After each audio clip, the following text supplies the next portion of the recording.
I want you to take a minute to think about what your relationship with exercise is right now.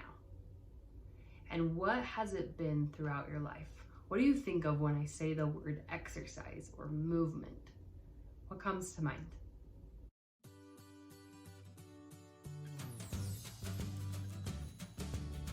Hey, I'm Elizabeth, and I am here to help you become a woman of wellness by healing your relationship with food, finding love and respect for your body, and finding joy in exercise and movement. And that's exactly what we are talking about today: how to find joy and how to have a good relationship with exercise during all seasons of your life, so throughout your life. And I'm guessing when you kind of were thinking about exercise, you've probably had some ebbs and flows with exercise. Maybe you've had some good times with it, some bad times with it. Maybe it's consistently been a negative thing in your life. Maybe you're frustrated that you're not where you want to be, where you have been in the past. All of those emotions, I assume, probably came up.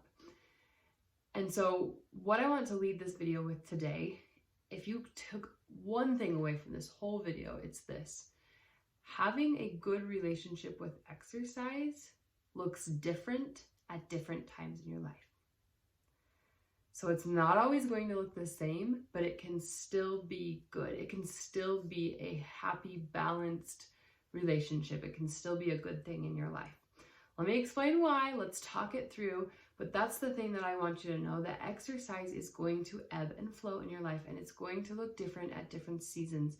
And if you're feeling a particular season right here, right now, recognize that we can find joy in movement right now and in other seasons of your life as well.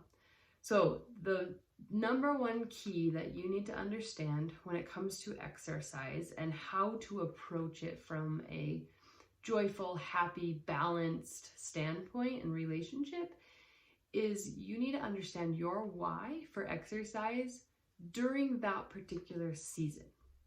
So postpartum season exercise is going to be very different than, say, you're done having babies, kids are in school, and maybe you all of a sudden have some free time. Or maybe you're sleeping through the night more than you used to. Or maybe you have a teenager that you're struggling with and you're staying up late and mornings don't look at the same they used to. So all of these seasons are different, but the most important thing I want you to think about is, where is your season right now? And what is your why for exercise? And let me add a layer to that. Let me add a level here. Don't look at your why as a number. Because so often we look at the why as like a number of pounds to lose, a number of days per week you want to be able to exercise, like a number that you want to get to with a certain exercise. These are all good goals. It's okay to, want weight loss. It's okay to have, like goals of being able to do certain things.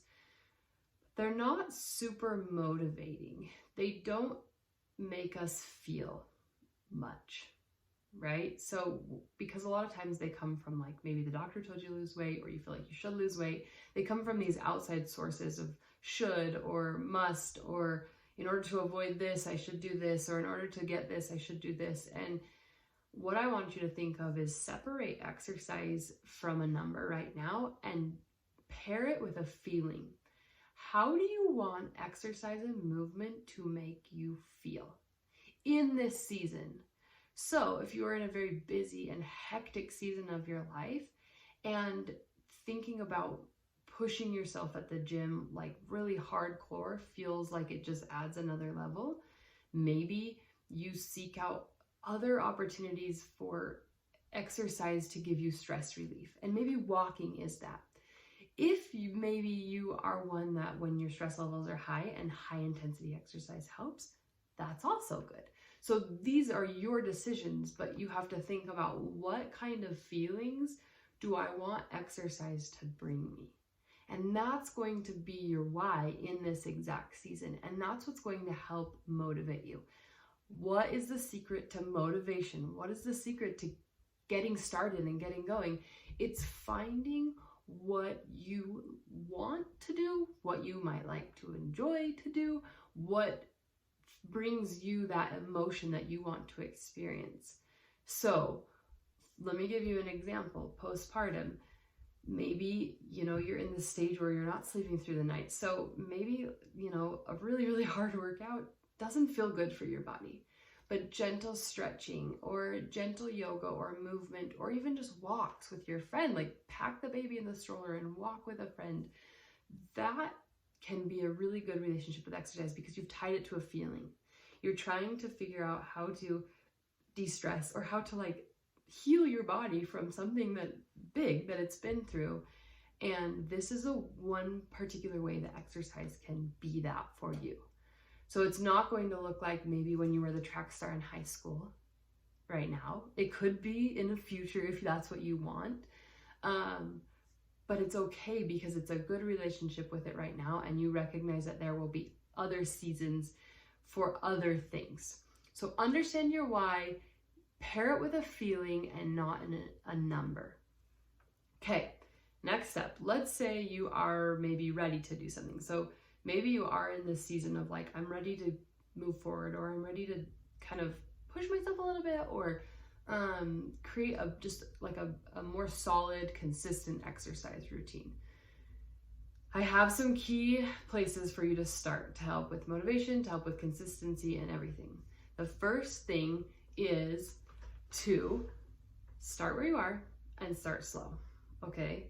So meet yourself where you are, not where someone down the street is, not where the athlete is, not anything like that. Meet yourself where your body is right now, and then start there. And don't go too fast, because the number one struggle or the number one reason that we give up with exercise is because we either get injured or we get we struggle staying consistent with it because it's so hard. We get burned out. So burnout and injury are the top reasons for not sticking with exercise, because then it doesn't make it enjoyable, right? It becomes a burden. It becomes a to-do list, a check off the list kind of thing, rather than that feeling, that emotion.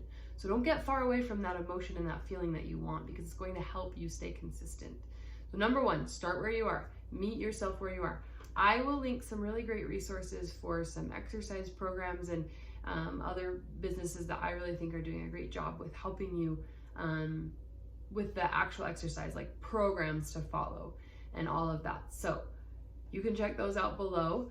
And then just make sure you're doing something fun. Bring that fun into it. Make sure it's a release or whatever that emotion that you're wanting to, accomplish with it. Make sure that it's meeting that emotion. The second thing I want you to do is to be patient with yourself. This is so hard. I understand. The hardest part is starting. The hardest part is at the beginning, because you feel like you're just frustrated. Maybe you're just back. You feel like you've gone all the way to square one when you were at a different place before. Recognize that you're not at square one. You have muscle memory. Your body remembers things, and you will get back to it. But the biggest thing that I want you to know is that it will come. It just requires consistency. And that's my third kind of step or key to know, is that recognizing that you are not in control over the outcome. So that is something that we really struggle with. We want to lose a certain amount of weight. We want to lose pounds or whatever. We get on the scale, we've done everything right, and yet the scale doesn't match what we've done. We don't have control over that. I wish we did. But we have bodies, and we have hormones, and we have all these things that come into play. And it really, we just don't have control over those things, but we do have control over how we show up every single day. And so if you can look at that, rewarding the effort and not the outcome. Okay, so that is really the key. The key to consistency is to reward the day in and the day out. You're not in control of the outcome, but you are in control over the effort. So place your focus on the effort, and the outcome will come with regular consistency. And then my last little tip, it's just kind of a fun little random tip, I guess you'd say, because it's a really good, easy visual. Don't miss more than 3 days in a row. There's something to it when we like miss a day and we're like, okay, we'll get back to it. Oh, I'll get back to it tomorrow. But that third day, it almost feels like we just go back. We're like, I've already lost it. I might as well just whatever. And this goes with all things, like relationship with food and exercise and all of these things. Like, don't go 3 days without doing something to fuel that relationship with exercise. It doesn't have to be the same thing every day, but making sure that it's a part of your life consistently is going to help you a ton. So those are my takeaways. Remember that exercise will look different at different times in your life, and that is okay. Say that to yourself. It is okay if exercise looks different right now. And then when you're ready, you can apply these principles that I've shared with you to help you get to where you want to be, or help you to find that relationship in that season of life. So I have resources for you below to grab, and I will see you in the next video.